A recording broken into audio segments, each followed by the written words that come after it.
not live in peace until I find him.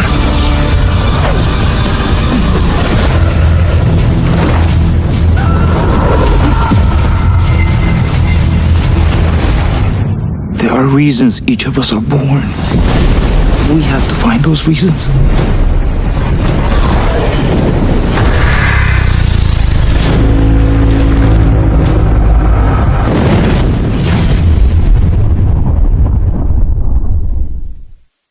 Dia pun dibayar cash tuh sama pasukan negara api. Ternyata bener tuh sama apa yang dikatakan Katara, yang mana kalau dirinya salah langkah, maka langkahnya udah gak bener. Bakalan ditangkap sama pasukan api maksudnya. Saat disekap, Aang masuk lagi tuh ke alam roh, kan ngobrol sama roh naga, lalu dapat wangsit kalau dia tuh harus segera OTW ke kutub utara buat mencegah terjadinya peperangan. Dan saat Komandan Zhao lagi keluar-keluar soal keberhasilannya menangkap Avatar, muncul sesosok pria bertopeng yang ternyata mau ngebebasin si Aang nih.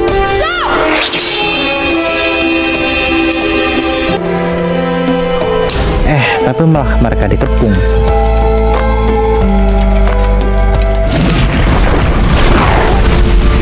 Sebenarnya sih gampang aja bagi Aang buat kabur, tapi sebagai avatar yang gentle, dia ngebantuin balik dong orang bertopeng tadi.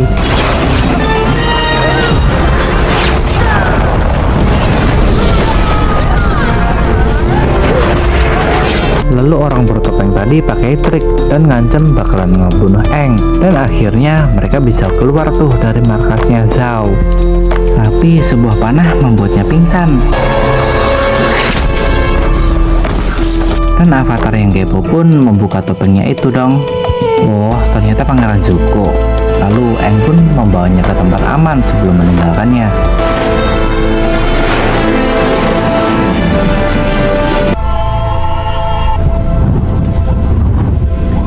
Saat sadar, Zuko balik ke kapal dan menemui Pak Adenya. Komandan Zhao yang mencurigai kalau Pangeran Zuko lah yang ngebebasin avatar tawanannya pun melaporkannya kepada Raja Api. Tapi dia gak punya bukti tuh. Aang pun melanjutkan perjalanannya ke kutub utara. Di sana Aang nunjukin kalau dia adalah seorang avatar pengendali angin terakhir.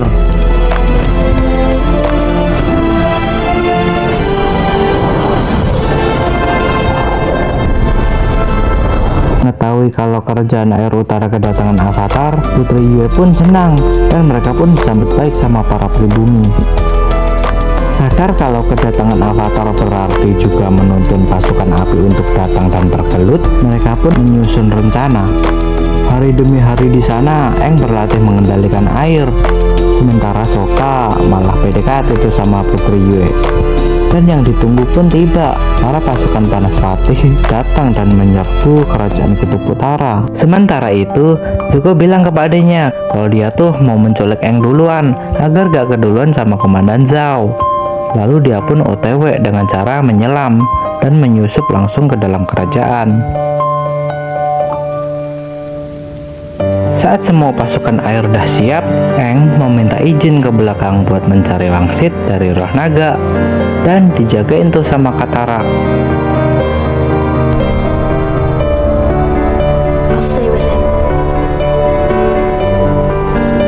Di sana mereka didatengin tuh sama Zuko, dan Zuko pun minta izin sama Katara kalau dia tuh mau menculik Aang, tapi ya gak boleh anjir. Dan mereka pun bergelut.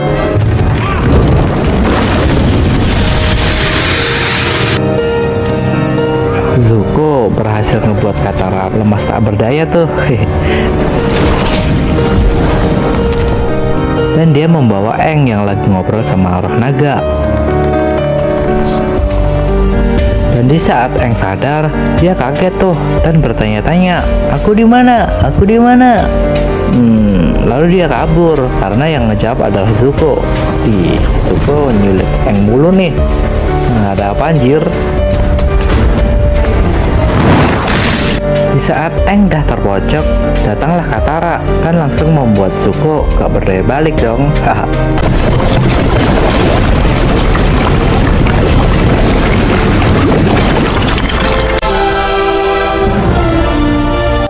Di luar, gerombolan pasukan api pun menyerang kerajaan air. dan mereka ada juga yang naik kadal tuh. Sementara di kapal, Komandan Zhao bilang kepada Aeroh kalau dia mau ngejaring ikan, lalu mendatangi sebuah tempat dengan gulungan peta yang ia bawa. This is a scroll from the Great Library. This is our map. Ikan-ikan itu adalah Yin dan Yang, jelmaan dari roh samudra dan roh bulan. Di sini, Komandan Zhao berniat untuk membunuh jelmaan roh bulan yang merupakan kelemahan dari kekuatan pasukan pengendali air.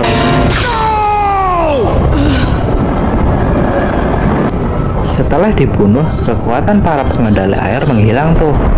Bulan pun berubah warna. Dan pasukan negara api semakin gencar untuk menyerang. Putri Yue pun bercerita soal dirinya yang diselamatin oleh roh bulan di masa kecilnya.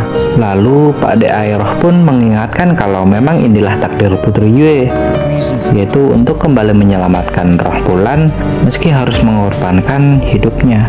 Sokka awalnya gak terima tuh, tapi karena ini demi semua rakyatnya dan untuk keselamatan kehidupan di bumi, Putri Yue pun rela mengembalikan kekuatan yang memberi kesempatan hidup miliknya agar ikan roh bulan selamat. Pun kembali normal dan kekuatan pengendali air pun kembali. Dan saat Komandan Zhao ketemu dengan Zuko, adanya menyuruh untuk tidak meladeninya. There are too many soldiers now. They would never let you take the Avatar. Ternyata dia dicegat tuh sama para pengendali air, dan dia pun terbunuh tanpa perlawanan berarti.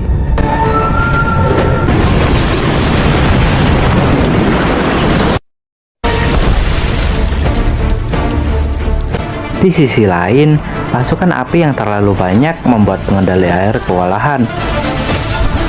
Lalu Aang yang sangat pening dengan situasi genting ini mengingat kesalahan di masa lalunya yang meninggalkan keluarga serta tanggung jawabnya sebagai calon avatar.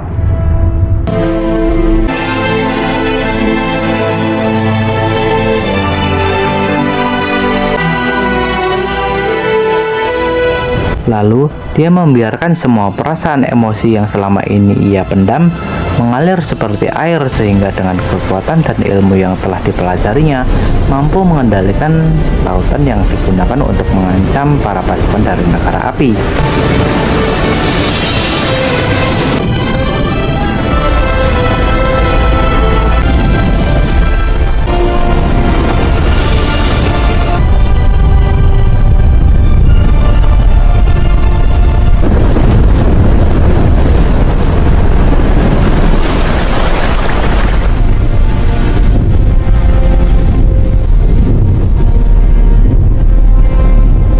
Setelah kejadian itu, terlihat semua orang tunduk mengakui kekuatan Aang, dan mereka pun meminta agar Aang mau menjadi avatar mereka dan sebagai orang yang mampu menyeimbangkan dunia.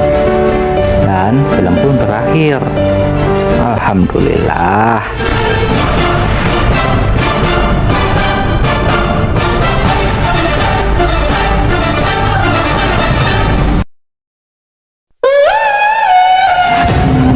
Kamu yang udah nonton film ini gimana? Keren sih ya filmnya, tapi kayak terlalu dipaksain gak sih biar kisahnya tuh langsung selesai di satu episode itu aja, gak kayak di versi kartunya gitu yang panjang. Ya sebenarnya seru, tapi kayaknya sih emosinya kurang gitu ya, karena perangnya juga cepet-cepet terus kabur-kaburan lagi. Tapi ya tetap di film ini kita diingetin kalau kita diberi tanggung jawab yang gede, ya sebisa mungkin untuk menjaga kepercayaan itu ya. Dan di setiap pertemuan pasti ada perpisahan, maka semakin besar masalah yang hadir, kita harus semakin berani mengambil resiko itu ya besti. Ya mungkin itu aja sih yang bisa gue beberin. Buat kalian yang pengen request film biar gue ceritain, boleh loh tulis di kolom komen. Terakhir, gue mau ngucapin terima kasih buat kamu yang udah nonton dan dukung channel gue untuk terus berkembang. Semoga kalian panjang umur, sehat, dan berkah selalu ya. Ya Allah. Salam dari gue. Salam dari gue. Yewo.